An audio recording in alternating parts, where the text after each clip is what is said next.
हमसफ़र perfect match भाग 3।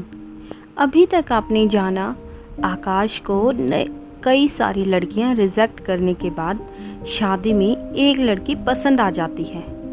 वो अपनी बहन और भाभी को उससे मिलवाने की सोचता है, लेकिन तब तक वो लड़की वहाँ से जा चुकी थी। वह अपनी भाभी को उसका हुलिया बताता है और भाभी बताती है कि ऐसे ही लड़की के बारे में मैंने पता किया था, उसकी सगाई तय हो चुकी है। अब आगे उसकी भाभी ने कहा उसकी पिछले महीने ही सगाई पक्की हुई है। नहीं, यह नहीं हो सकता भाभी, क्या पता वह कोई दूसरी लड़की हो, या हो सकता है, मैं ठीक से नहीं कह सकती। अरे उधर देखो, मैं उसके बारे में बात कर रही थी। भाभी ने आकाश का ध्यान दूसरी ओर दिलाया और सामने से खूबसूरत लड़की चली आ रही थी, जिसके गोद में एक छोटा सा बच्चा रो रहा था। उस लड़की का हुलिया आकाश के बताए हुलिये से पूरी तरह मैच कर रहा था। आकाश ने उसे देखा, वाकई वह भी बहुत खूबसूरत, पर वह लड़की आशिमा बिल्कुल नहीं थी। उसने चैन की सांस लेते हुए भगवान को धन्यवाद दिया कि तभी उसकी निगाहें स्टेज की ओर चली गई और उसका दिल उछल पड़ा। वो तो गनीमत है कि दिल का उछलना किसी को नजर नहीं आता, वरना लोग सवाल करने लगते। आकाश ने अपने दिल को संभालते हुए भाभी को बताया, भाभी वो देखिए, उधर स्टेज पर है, वही है आशिमा। अच्छा, वह तो सुना है अभी शादी नहीं करना चाहती, फाइन आर्ट्स में मास्टर कर रही है। भाभी ने अपनी जानकारी बयान करते हुए कहा। ओहो, बिल्कुल भाई, ऐसी लड़की की सोच तो आर्टिस्टिक ही होनी चाहिए। और आकाश ने तारीफ करते हुए कहा, सोच लो, अमीर माँ बाप की इकलौती औलाद है। हाँ, तो मैं कौन सा गरीब हूँ, कंप्यूटर इंजीनियर हूँ, उसके सारे सपने पूरे कर सकने में सक्षम हूँ। पर वो तो अभी शादी नहीं करना चाहती, आगे पढ़ना चाहती है। उसकी माँ से एक दो औरत उसके रिश्ते के लिए पूछ रही थी, मेरे सामने की ही बात है। तब उन्होंने बताया, पहले भी इसके लिए कई रिश्ते आ चुके हैं, लेकिन वह हर बार मना कर देती है क्योंकि अभी वो आगे पढ़ना चाहती है।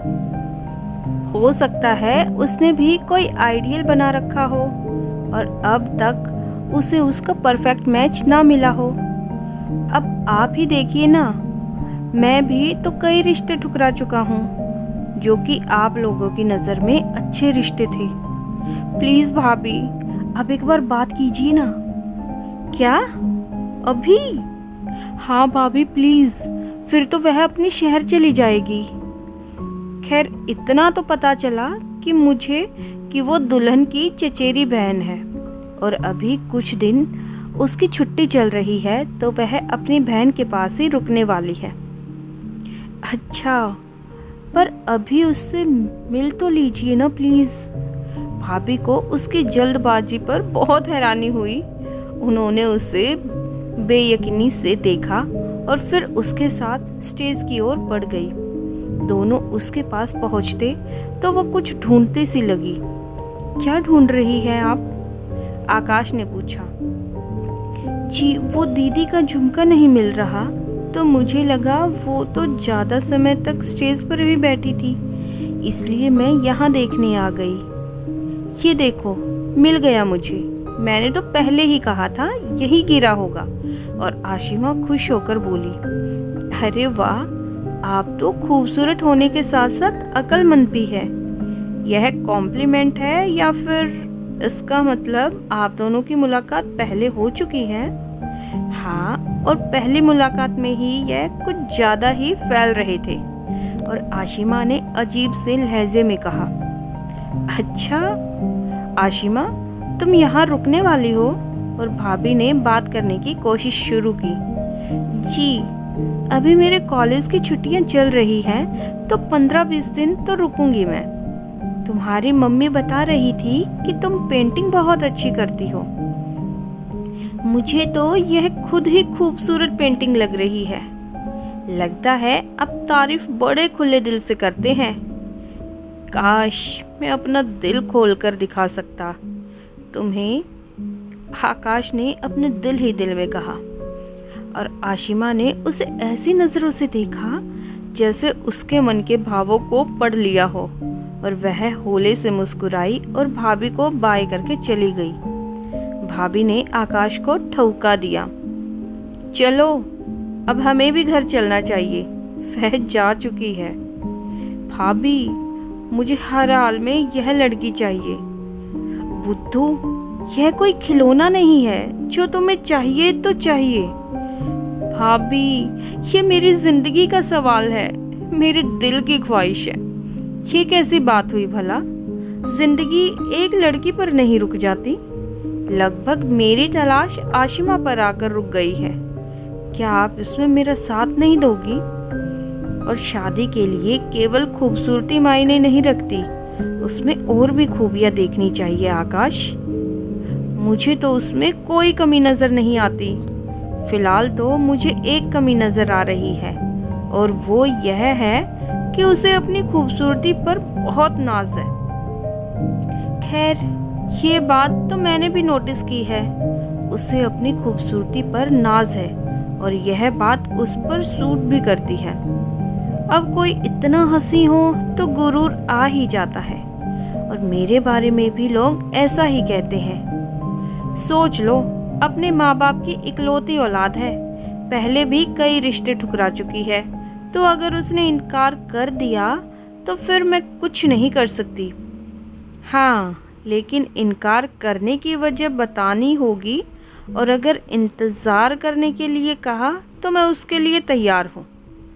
बिल्कुल ज़िद्दी हो, घर चलकर बात करते हैं। चलो देखो, शिखा भी इधर ही आ रही है। और भाभी को महसूस हो रहा था कि कैसे एक लड़की ने आकाश को बदल दिया था, और फिर घर आते ही उसने सबके सामने जता भी दिया कि आशिमा से ही शादी करनी है। उसकी बात सुनकर आकाश की माँ खुश हो गई। तब शिखा ने फिर से अपनी बात दोहराई, कहीं ऐसा ना हो अब बाद में पछताएं। तू तो रहने ही दे, मेरी भाभी मेरी शादी की बात जरूर चलाएगी। भाभी, प्लीज अब जल्दी ही रिश्ते की बात चलाएं, क्योंकि मैं नहीं चाहता कि वह मुझसे दूर हो जाए।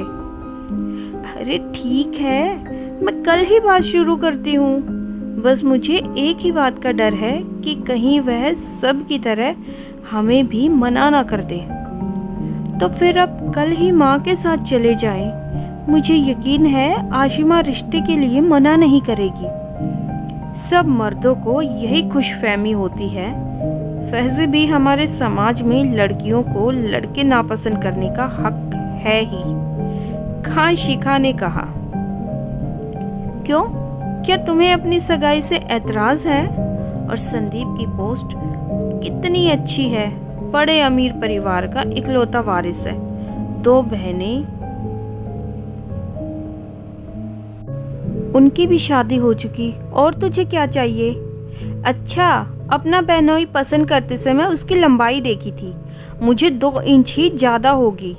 हालांकि भाभी ने इस बात पर एतराज़ भी किया था, पर वो आप ही थे ना जिन्होंने कहा था कि लड़के को केवल लंबाई के लिए मना करना बिल्कुल मुनासिब नहीं है। लड़का इतनी अच्छी पोस्ट पर है कि शिखा राज करेगी।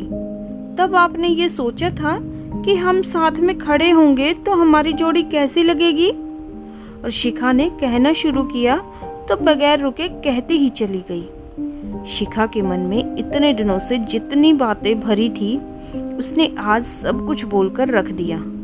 आकाश के पास उसके किसी भी सवाल का कोई जवाब नहीं था। हमारे समाज की मानसिकता ही ऐसी है कि बेटियों को कितना भी पढ़ा लिखा दो, अपने पांव पर खड़ा होने के अवसर दे दो, पर बात जब जीवन के सबसे अहम फैसले की आती है, अपना जीवन साथी चुनने की आती है, तो फैसला परिवार वाले ही करते हैं। शिखा ने तो अपने दिल की भड़ास निकाल ली थी, और आकाश बस चुपचाप खड़ा था। उसके पास कहने के लिए कुछ भी नहीं था, फिर चुप रहना ही था उसे। तब उसकी माँ ने बीच बचाव किया। शिखा, तुम जाओ अपने कमरे में। पता नहीं तुम्हें आजकल क्या हो गया है, हर बात में अपने भाई से बहस करने लगती हो। कोई लिहाज नहीं है तुझे छोटे बड़े का। अगर ऐसा ही हाल रहा तो ससुराल में नाक कटवाएगी हमारी। और शिखा माँ की डांट सुनकर अपने कमरे में चली गई। क्या आशिमा और आकाश एक दूसरे के हमसफर बन पाएंगे? आगे की कहानी जानेंगे अगले भाग में। सो दोस्तों, अगर आपको आज की वीडियो पसंद आई हो तो वीडियो को लाइक, शेयर और कमेंट ज़रूर कीजिए। और आगे भी इसी तरह की कहानियों के लिए चैनल को सब्सक्राइब ज़रूर कीजिए। Thanks for watching and keep spotting.